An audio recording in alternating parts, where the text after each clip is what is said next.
আজকে বানাচ্ছি বাচ্চাদের জন্য কাঁঠাল দিয়ে চপ। বাচ্চাদের জন্য কাঁঠাল দিয়ে চপ বানানোর জন্য নিয়ে নিচ্ছি কাঁঠাল। এখন কাঁঠাল কেটে নিচ্ছি। কাঁঠাল কাটা হয়ে গেছে। নিয়ে নিচ্ছি আলু, খোসা ছাড়িয়ে নিয়েছি। কাঁঠাল আলু একসাথে সিদ্ধ করে নিচ্ছি। দিয়ে দিচ্ছি জল। কাঁঠাল আলু একসাথে সিদ্ধ করা হয়ে গেছে। এখন নামিয়ে নিচ্ছি।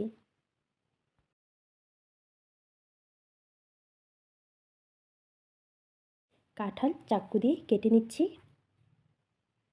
কড়াইতে দিচ্ছি সরিষার তেল। তেল গরম হয়ে গেছে, দিয়ে দিচ্ছি গরম মশলার গুঁড়ো। এখন দিয়ে দিচ্ছি সিদ্ধ করে রাখা আলু।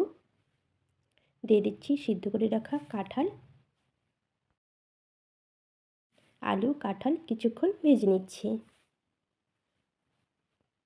এখন দিয়ে দিচ্ছি হলুদ গুঁড়ো, শুকনো লঙ্কার গুঁড়ো,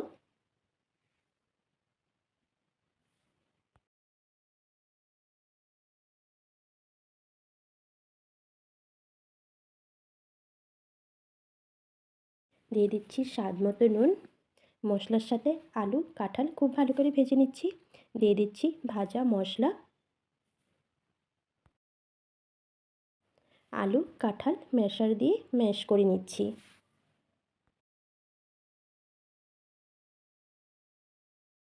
আলু কাঁঠাল মশলার সাথে খুব ভালো করে ভাজা হয়ে গেছে। এখন নামিয়ে নিচ্ছি।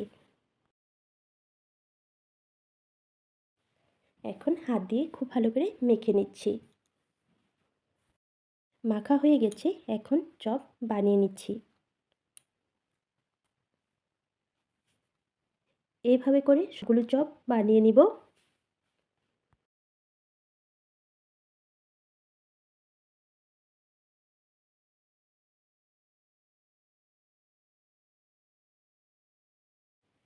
সবগুলো চপ বানানো হয়ে গেছে।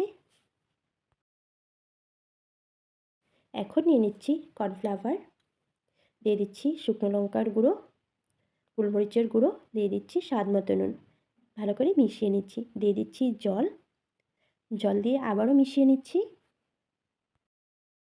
কর্নফ্লাওয়ার জল দিয়ে মিশানো হয়ে গেছে। এখন নিয়ে নিচ্ছি ব্রেড ক্রাম্বস। সবার প্রথম চপে লাগিয়ে নিচ্ছি কর্নফ্লাওয়ারের মিশ্রণ, তারপরে লাগিয়ে নিচ্ছি ব্রেড ক্রাম্বস। আবারও লাগিয়ে নিচ্ছি কর্নফ্লাওয়ারের মিশ্রণ, আবারও লাগিয়ে নিচ্ছি ব্রেড ক্রাম্বস। এইভাবে করে সবগুলো চপ আমি বানিয়ে নিচ্ছি। সবগুলো চপ বানানো হয়ে গেছে। আগে থেকে তেল গরম বসিয়ে রেখেছিলাম, এখন ভেজে নিচ্ছি।